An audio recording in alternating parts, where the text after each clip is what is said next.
안녕하세요. 야옹셰프입니다. 오늘은 고양이의 재밌는 얘기를 해보려 하는데요. 그 전에 화면에 보이는 저희 집 묘르신 양코 선생님이 식탁에 올라와 있습니다. 저런 상황은 무언가 원하는 게 있는 건데요. 아마 궁디팡팡을 원했던 것 같네요. 그럼 첫 번째 얘기를 시작해볼까요?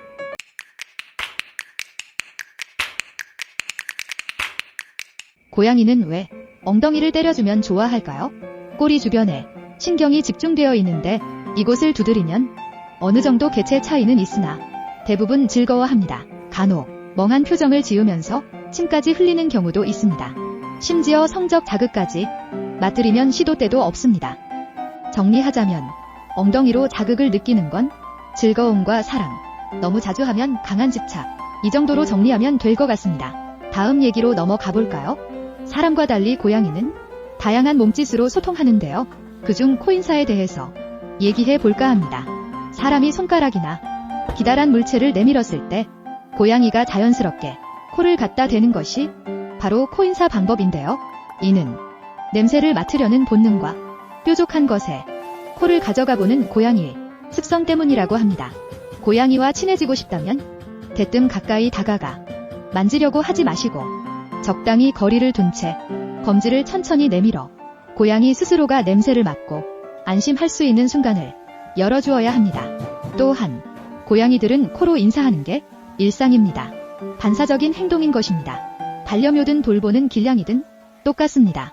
안정감과 편안함을 느낄 수 있게 기다리는 행동 중 하나일 뿐입니다. 코인사 하나만 성공하더라도 집사와 고양이의 관계를 더 돈독히 할 수 있습니다. 그래서 외출 뒤 반려묘와 인사할 때도 손가락부터 내밀어 코인사 할 시간을 먼저 해주는 게 좋습니다. 길냥이라는 말들이 많아져서 그런 거지 사실은 같은 고양이일 뿐이고 품격 있고 예의를 중시하는 동물 중 하나라 생각합니다. 특히 가끔씩 외출 후 집사가 돌아왔을 때 평소엔 손가락에 코만 갖다 대지만 너무 반가운 나머지 격하게 코를 비빌 때가 있는데요. 이럴 때 고양이와의 관계가 얼마나 가까운지 확인할 수 있습니다. 말해 뭐해 행복한 거죠. 여기도 눈곱 좀 뗍시다. 지금 아주 편안히 자고 있는 고양이를 보고 있는데요. 가끔 고양이들 보면 애착 물건을 품에 놓치고 잘 때가 있습니다. 하루 이틀이면 그럴 수도 있구나 싶은데 보통 지겨울 때까지 가지고 있죠. 강아지도 그렇지만 고양이도 집착이 굉장히 심한 동물 중 하나입니다. 그러면 왜 애착 물건에 저렇게 집착을 하느냐? 고양이 습성이 독립적이고 홀로 있는 것을 좋아한다고 알고 있지만 그것도 고양이 성격에 따라서 다릅니다. 무언가 많이 놀라고 불안한 경험이 있는 경우에 그 불안감을 잠재워 주었던 물건들이 필요한데요. 고양이도 안정감을 찾기 위해 인형이나 물건을 곁에 두고 잠자리에 들기도 합니다. 그만큼 고양이 집사의 역할이 매우 중요합니다. 저런 행동에 귀엽게만 보면 좋겠지만 혹시나 외로운 건가? 무엇이 필요한가?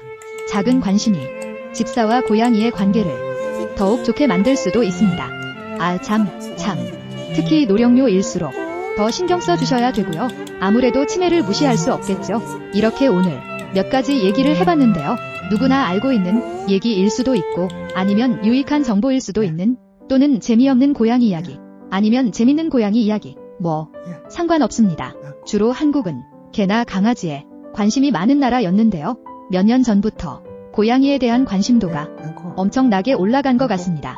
반려묘와 함께하는 집사님들이 많아졌다는 것이죠. 매우 반가운 일이고요.